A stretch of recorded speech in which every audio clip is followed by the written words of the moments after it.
Hello friends, आप सबका आपके अपने चैनल कोविन लेक्चर्स में हार्दिक स्वागत है। तो कैसा आप सब? उम्मीद करता हूँ सब अच्छे होंगे और आप सबकी पढ़ाई भी अच्छी चल रही होगी।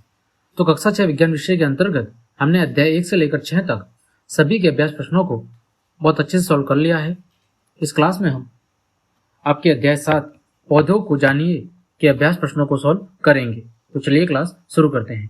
देखें, पहला प्रश्न दिया गया है, निम्नलिखित कथनों को ठीक करके लिखिए।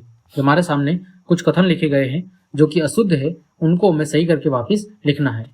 पहला है, तना मिट्टी से जल तथा खनिज अवशोषित करता है।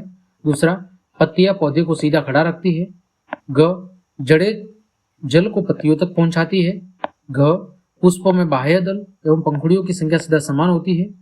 ड, यदि किसी पुष्प के बाह्य दल परस्पर जुड़े हो तो उनकी पंखुड़ियां भी आपस में जुड़ी होगी। और 6 है, यदि किसी पुष्प की पंखुड़ियां परस्पर जुड़ी हो तो स्त्री केसर पंखुड़ियों से जुड़ा होगा। ये सारे कथन कैसे हैं? असत्य है। इनको हमें सही बना के लिखना है। तो देखिए, पहले में जड़ मिट्टी से जल और खनिज क्या करती है? अवशोषित करती है। ये उसका हो जाएगा सही रूप। दूसरे में तना पौधे को क्या करता है? सीधा खड़ा रखता है, पत्तियां नहीं रखती। फिर ग, तना जल को पत्तियों तक पहुंचाने का काम करता है। फिर ग, पुष्प में बाह्य दल एवं पंखुड़ियों की संख्या सदा समान नहीं होती है। फिर ड, यदि किसी पुष्प के बाह्य दल परस्पर जुड़े हो तो उनकी पंखुड़ियां भी आपस में जुड़ी हुई नहीं होगी। और 6 है, यदि किसी पुष्प की पंखुड़ियां परस्पर जुड़ी हो तो स्त्री केसर पंखुड़ियों से क्या होगा? जुड़ा होगा।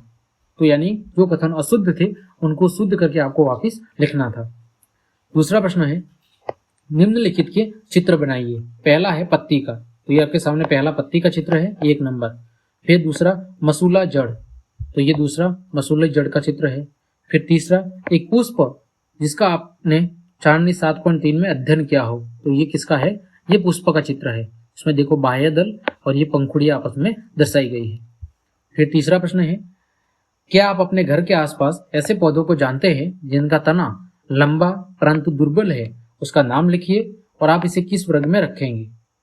हमें ऐसे पौधों के नाम लिखने हैं जिनका तना कैसा होता है? लंबा, लेकिन कैसा होता है? दुर्बल, ज्यादा कठोर या मजबूत नहीं होता। तो देखो, लंबे और दुर्बल तने वाले पौधे कौन कौन से हैं? पहला है टमाटर, दूसरा डेलिया, तीसरा गेहूं, चौथा मक्का, चावल, बाजरा, भिंडी और बैंगन। ये कुछ पादप है, ठीक है, जिनके जो तने हैं वो लंबे तो होते हैं लेकिन ज्यादा मजबूत नहीं होते। और ये सब किस वर्ग में आएंगे? तो ये सब शाक वर्ग के अंतर्गत आते हैं। अगला प्रश्न है, पौधे में तने का क्या कार्य है? पौधे में तने का क्या कार्य है? तने के कार्य को बताना है। तो देखो, पहला कार्य है, तना है वो पानी और खनिजों को जड़ों से पत्तियों तक क्या करता है? अवशोषित करता है। जड़ों से लेकर पत्तियों तक पहुंचाने का काम किसका है? वो तने का काम है। दूसरा, तना पत्तियों का क्या करता है? समर्थन करता है। तीसरा, कुछ तने भोजन को इकट्ठा करने का काम करते हैं और कुछ तने प्रजनन का कार्य भी करते हैं। साथ ही ये पेड़ पौधों को मजबूती और सहारा प्रदान करते हैं, ठीक है, उन्हें स्थिरता प्रदान करते हैं। ये सब तने के कार्य हैं। फिर 5वां प्रश्न, निम्नलिखित में से किन पत्तियों में जालिका रूपी सिरा विन्यास पाया जाता है? गेहूं, तुलसी, मक्का, घास, धनिया और गुड़हल। कैसा? जालिका रूपी सिरा विन्यास। आपने कुछ पत्तियां देखी होगी जिसके अंदर छोटे छोटे आपको छिद्र दिखते हैं ना, जैसे ये पत्ती है।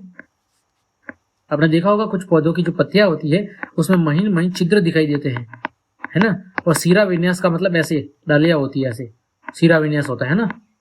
तो वो किन किन में पाया जाता है वो आपको बताना है। तो इनमें से तुलसी के पत्ते में, धनिया के पत्ते में और गुड़हल के पत्ते में जालिका रूपी सिरा विन्यास पाया जाता है, जबकि गेहूं में और घास के अंदर ये नहीं पाया जाता। अगला प्रश्न है, यदि किसी पौधे की जड़ रेशेदार हो, कैसी हो? रेशेदार, तो उस पत्ती का सिरा विन्यास किस प्रकार का होगा? तो यदि किसी पौधे की जड़ कैसी है? रेशेदार है, तो उसकी पत्ती का जो सिरा विन्यास है वो समांतर सिरा विन्यास होगा। कैसा होगा? समांतर सिरा विन्यास होगा, ठीक है। समांतर का मतलब जो भी मैंने ऊपर बताया ऐसा, देखो एक दूसरे के समांतर होगी ये ऐसे, ठीक है। इस प्रकार का सिरा विन्यास होगा। कौन से पौधे में? जिसके पौधे की जड़ कैसी हो? रेशेदार हो। अगला प्रश्न है, यदि किसी पौधे की पत्ती में जालिका रूपी सिरा विन्यास हो तो उसकी जड़ें किस प्रकार की होगी?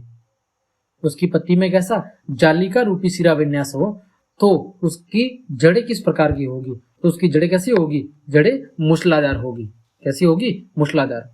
8वां प्रश्न है, क्या आप किसी पौधे की पत्ती की छाप को देखकर यह पहचान कर सकते हैं कि उसकी जड़ मूसला होगी या अकड़ा जड़? कैसे?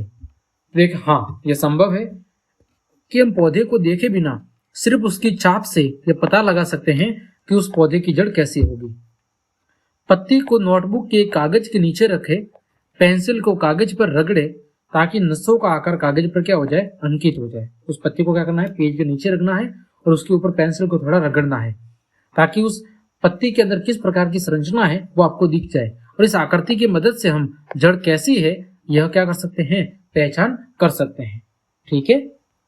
अगला, पुष्प के विभिन्न भागों के नाम लिखिए।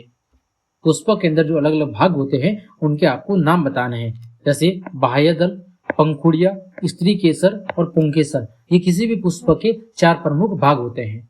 10वां प्रश्न है, निम्नलिखित में से किन पौधों में फूल होते हैं उनके नाम बताने हैं। तो यहाँ पर कई सारे नाम दिए गए हैं। इनमें से जो पौधे हैं जिनमें फूल होते हैं वो है मक्का, गेहूं, घास, गन्ना, पीपल और आलू।